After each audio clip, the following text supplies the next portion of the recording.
Just one more episode left. Let's freaking go! Dude, when I finally watch episode 9, I'm gonna breathe the deepest sigh of relief. You have no idea. But in the meantime... Alright, recess is over, which means it's back to the plot. A singularly cinematic episode, this one. If you don't usually watch media with the lights out, I'm telling you, give it a try. And the understated approach to lighting and color is fitting, given we're in the Dark Night of the Soul part of the Blake Snyder beat sheet. See, I read a book, but also decidedly a setup for a two-parter. You know the drill, slow burn, plot-driven, Deathly Hallows Part 1. Okay, so that means it'll be easier to follow, yeah?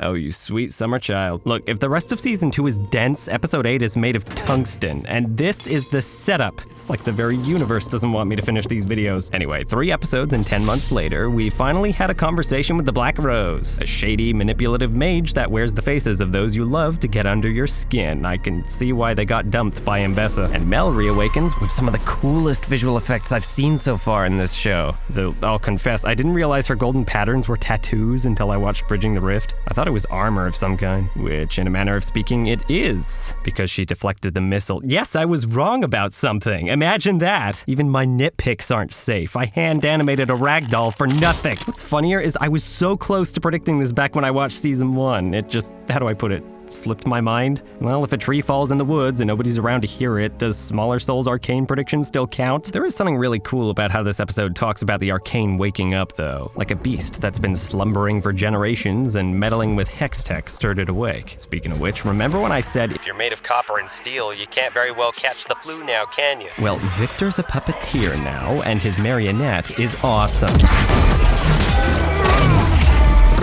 I love animation. My brother had to save me with acetone because I was glued to the screen. Everything about the way it moves is slick, spectacular, and effectively communicates that it's just plain better than you. It dodges everything, hits like a truck, and threatens to take 5 minutes of your time to discuss the Lord and Savior, all without breaking a sweat. I don't even think it can. It took the combined efforts of an arcane-fueled Mel and Corvo Atano with a hammer just to stop one. And there's like, well, more than one. And that is how you introduce a threat. And now that we've got a common enemy, that means it's finally wartime. Sound the fight scenes compilation 4K 60 FPS horns. It's time to do a battle. At first I was confused by Jace's immediate acceptance back into the council, until I realized he's literally just Doom Guy. I mean, who are you gonna listen to? One of the stormtroopers or the dude with the cosmic hammer and a beard? But it is interesting how he has a spidey sense about him now, like a human bloodhound whose only purposes are to destroy the Arcane and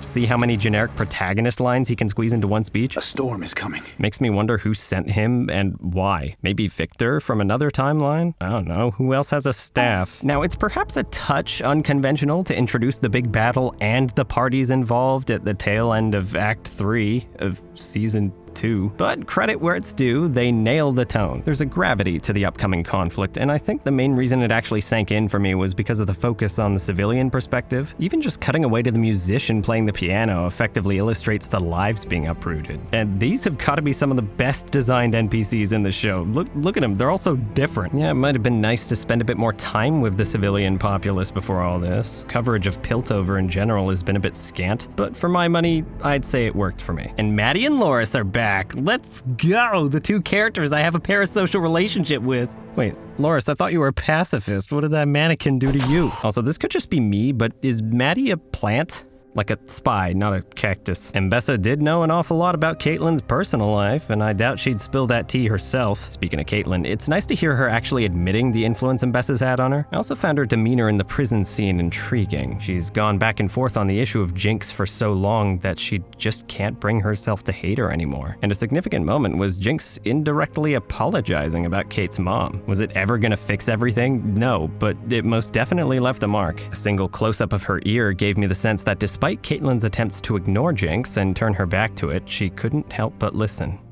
Prison sex. Yeah, this scene just kind of happens, and you better believe my guard was down. One moment I was contemplating how Jace managed to persuade Savika to join the council meeting, and then suddenly I was watching the supplementary fanfiction. A harmonious symphony of the best animators, cinematographers, and visual post artists in the industry all working together to avoid accidentally showing a nipple. Never in my life have I wanted to be a fly on the wall in an animation notes meeting more. Amanda co-wrote this episode, and something about the raw honesty of this scene felt like her handiwork work. Details like struggling with a fancy buckle, Vi spamming the skip dialogue button, or just the choice of location. Ah, yes, nothing gets me going, like dusty concrete. Maybe Amanda's just horny? I'd tell her where to go, but...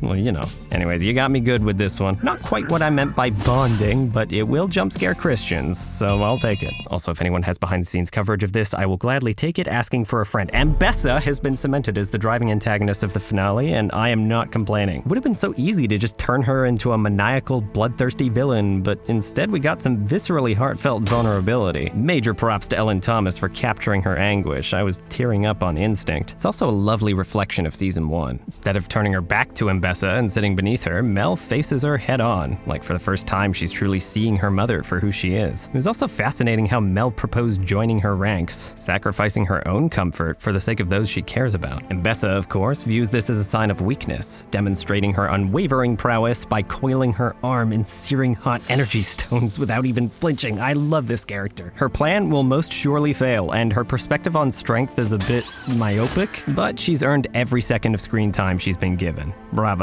Hey, remember when Mel was barely a character before Amanda joined the project? And how Ambessa was injected into the story to counterbalance her soft mannerisms, reinforce her motives, and challenge the idea that she was just an archetypal femme fatale? Where would they be without this writer? Dear Lord. Alright, anyway. Wait, Vander, what are you still doing up? Go back to bed. There we go. Singed is probably the only character I found myself a little confused by. His sole motivation has been to cure his daughter, but I struggle to imagine he'd be content with her just becoming one with the Borg. I don't know, you do you, man. And Jinx. Ah, it's so good. I'm nothing good about it. She's having herself a bad time, but she continues to star in some of the most emotionally engaging moments of the show. When surrounded by a plethora of fast, tightly woven, expressive animation, there's a fierce power in stillness. I've worked alongside animators for over a year now, and I guarantee you, this close-up of Jinx's eye got more notes and draw-overs than any action scene. It's a brutally honest portrayal of depression, and these moments were handled with the utmost care. After all the flashes, whispers, and bouts of Jinx talking to herself, it's a breath of fresh air to finally sit in on one of those conversations in full. And man, if we're our own harshest critics, Jinx's mind houses the two bastards from the Muppet Show. A spark of rebellion still burns inside that husk, I see. There's a disquieting realism to the way her mind colors Silco's mannerisms, like every word of soothing encouragement died right alongside him, and all that remains in their stead is one message: it's all your fault.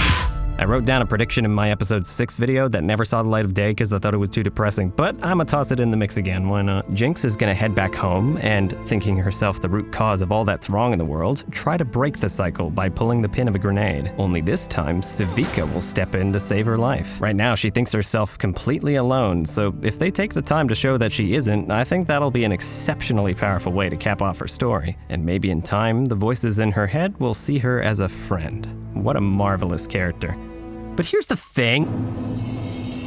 Okay, so Vi and Caitlin. In a vacuum, I love it. It's tender, funny, and the song is stuck in my head as I write these words. But coming right off the back of Jinx saying something that, as a sibling, would concern me, there was definitely something jarring about it. You could certainly make the case that it's too late for Vi to go after Jinx, or that she wouldn't know where to start looking, but the logistics aren't what bothered me. It was the notion that Vi would be thinking about anything in that moment other than worry for the one family member she had left. Maybe I'm overthinking this one. Maybe I would have preferred it if the scene was shifted over to a different spot. All I know is I felt a bit iffy about it in the moment. Episode 8 in general felt a little bit odd to me at first, and I couldn't quite put my finger on why, but on reflection, I think I have an idea. One of the ways Arcane makes its stories relatable, in spite of its fantastical setting, is its casual and modern approach to dialogue. But between its desaturated tones and the prosaic language, Episode 8 felt a bit impersonal, less like a contemporary subversion of fantasy, and more like, well, a